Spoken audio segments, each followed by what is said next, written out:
श्री नरेंद्र भाई मोदी जी को तीसरी बार देश का प्रधानमंत्री देखना चाहता है। उत्तर से दक्षिण, पूर्व से पश्चिम, एक ही विषय चला है, नरेंद्र मोदी।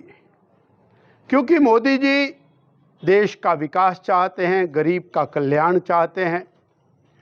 मोदी जी और मध्यम वर्गीय और गरीब के कल्याण के लिए पिछले 10 साल उन्होंने खपा दिए और उसका परिणाम यह हुआ कि आज देश आगे बढ़ा है।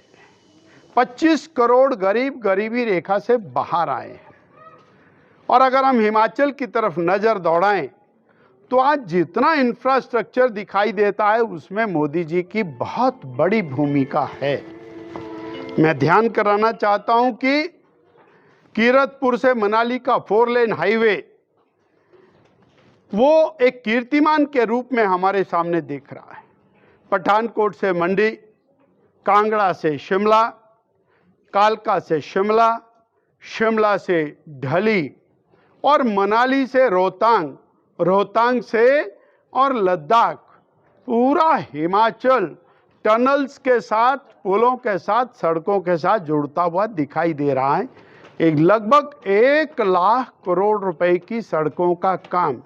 और ग्रामीण सड़कें भी, अगर आज 40,000 किलोमीटर सड़कें मेरे देश में हैं, मेरे प्रदेश में हैं, तो 20,000 किलोमीटर सड़कें प्रधानमंत्री ग्राम सड़क योजना में बनी, जिसमें से 7,000 किलोमीटर ग्रामीण सड़कें माननीय मोदी जी ने पिछले 5 साल में दी हैं।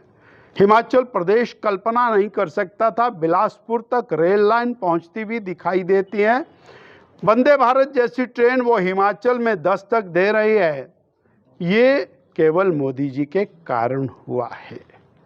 इतना ही नहीं, आज देश सुरक्षित हाथों में है।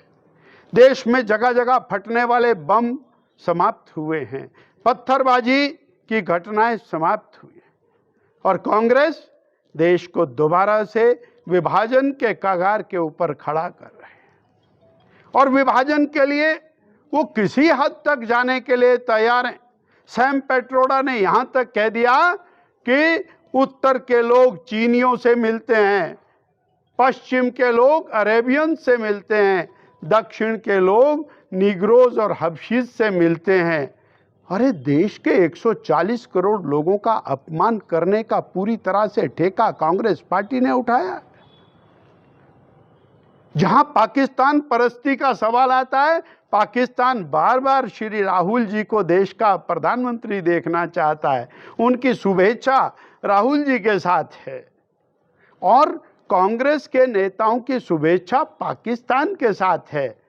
वो पाकिस्तान के एटम बम के नाम पर भारतवासियों को डराते हुए दिखाई देते हैं। अरे भाई उनसे दोस्ती कर लो, दोस्ती कर लो। मोदी जी अगर कोई आंख उठाता है तो उसको घर में घुस करके मारेंगे। सुरक्षा को मजबूत किया है, आंतरिक सुरक्षा, बाह्य सुरक्षा। इसलिए हिमाचल का व्यक्ति विकास के नाम पर, सुरक्षा के नाम पर, धर्म के नाम पर, देश के नाम पर भारत के और मोदी जी के साथ खड़ा हुआ दिखाई देता है। इसीलिए हम लोग घर घर जाकर मोदी जी के नाम से अलग जगा रहे हैं और इसी अभियान के अंदर निकले।